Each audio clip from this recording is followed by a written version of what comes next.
What's up, Creed? Welcome to your Thursday warm-up. We got an AMRAP by 5 minutes. We're going 10, 12, 24, 12, 10. So we're kind of building a pyramid with our rep scheme here. We can use a dumbbell or a kettlebell with any of these movements here. We have 10 swings, then we have 12 deadlifts, 24 mountain climbers. That'll be a soft count, so 12 each leg. And then 12 goblet squats and 10 alternating groiners here. So our swings here, we have a dumbbell. We're going to intertwine those fingers around one head of the dumbbell. Gonna hinge back, start with a swing. We're gonna explode through those forearms, right? We want our thumbs to bum. We want those forearms to be hugging our thighs because that thigh area and that hip area is where our momentum is gonna be created. We're exploding through those hips, driving them forward, and that dumbbell flies up to eye level. All right, then we have our 12 dumbbell deadlifts here. So same positioning with the grip, we're just driving those hips back, and once those hands reach that knee plane, then we start to drop those hips down to the ground, all right? Don't split it up into two motions. I know I explained that in two motions, but try to make it a nice fluid motion on the way down where your hips are driving back and then your hips start to fall to the ground all in one motion without creating two separate pieces to it. Then we have 24 mountain climbers, all right? So that's going 12 each leg here, going shoulders over wrist, and we're driving those knees up as high as we can, getting that core activated, making sure we keep tension in that midsection so we don't wobble around on those shoulders.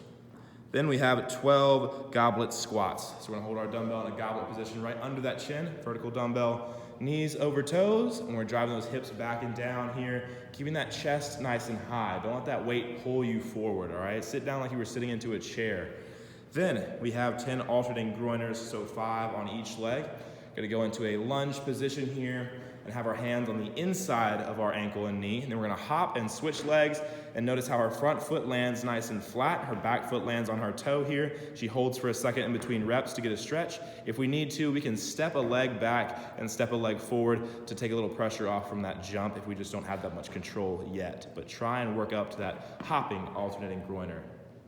Then we have ourselves an EMOM by 10 minutes here. Gonna have 2 dumbbell power cleans, 2 dumbbell hang power cleans, and then 1 dumbbell front squat. All right, we can do 2 on each arm here, and then we have an EMOM by 12 minutes. This will be our Metcon for today. We have our first minute's gonna be 5 and 5 bear crawl bird dog. So it's gonna be a very tough version of a bear crawl that's gonna have a bird dog combined with it. So it's gonna be a lot of core, a lot of stability, and a little bit of quads as well there.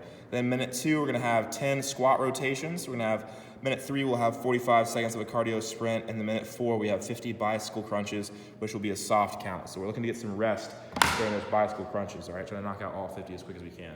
But starting with that dumbbell power clean, gonna tilt that dumbbell down, angle it towards the floor, kind of like we're pointing to the ground. We're gonna tap the middle between our feet, explode up, get a good jump and shrug. Try and get those hips to extend all the way as we come up, and then landing with soft knees to absorb that weight as we catch on our shoulder. Then we go into our hang clean. So we're decreasing the range of motion that we go to on the way down. Notice how she only goes to the top of her kneecap now, but as she hinges over, her shoulders should still be directly over her wrist as she hinges over. And when she explodes through, big jump, big shrub, same exact motion as that power clean from that point on. Then we have 1 dumbbell front squat. So we're just getting nice and deep here. Make sure we engage those glutes, quads, and hammies as we go down, and exploding through all 3 of those as we come up. Stable footing, flat feet, not favoring one side or the other. Make sure to especially stay off our toes though and keep our heels glued to the ground.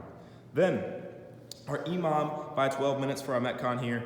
We have those bear crawl bird dogs. So we'll give it a shot. It is a challenging move, no doubt. So we'll set up in all 4 positions like we're about to do a bird dog, and then we're gonna go into a bear crawl position. So wide stance here to give ourselves a little bit more stability. So notice our knees are hovering just above the ground, and she's gonna take an opposite foot and opposite hand, and she's coming off the ground here, balancing, and then she comes back to center. That's 1 rep. And she'd alternate, and she would do 2 reps, all right? Notice how she's very focused here. Her core is very, very tight. She's driving that toe into the ground and grabbing the floor with that hand, all right? Trying to create as much tension in her whole body as she can as she goes through this. If this is too complicated of a move, we're just gonna commit to a regular bird dog here with our knees on the floor. We're gonna still take these nice and slow and make sure you own this range of motion here, all right? Don't just throw an arm up and kick a leg back and then drop your arm down and drop your knee down, all right? It's not meant to be done fast. It's a core stability movement. It's about how tight can we keep our core and still move our limbs and extremities while keeping that spine in the same place. So that'll be our modification for that one. Number 2, we have 10 squat rotations. So we'll start on our knees here just like that. This is all about how low we can stay. So we're gonna come up onto a 1 foot, bring the other foot up as well, and she's staying nice and low. She drops right back down to a knee. She's gonna alternate left foot up, left foot down, right foot down. Then she brings her left foot up, or right foot up again, sorry, and then left foot up. She's keeping those hips low. She's always in that squat position when she's on her feet, and then when she goes to her knees there, she's taking that pressure off of her hips. So, gonna be a little quad burner there. We're gonna have 10 rotations. So each time you step up and step down, that would be 1, and then you would do 10 reps total. We have 45 seconds of a cardio sprint. So our cardio options here, we have jumping jacks. We can run in place or do high knees. And we have mountain climbers on the ground as well. A couple other things we do, we can obviously, if the weather's nice, run outside, burpees, up, downs, and we can also jump some rope. If you don't have a jump rope, you can always still jump rope. We got line hops and ghost rope for a reason. Then 50 bicycle crunches is our last minute on the EMOM here. So we're gonna be curving that low back into the ground, making sure our belly button is flush with the floor, trying to press through our spine. And then we're going opposite elbow, opposite knee, and we're riding a bicycle basically, even though it doesn't really look like it. I mean, it just looks similar to a bicycle, I guess, but whoever named that was creative, to say the least. 50 reps, 25 each leg, soft count right there, guys. Have a great day.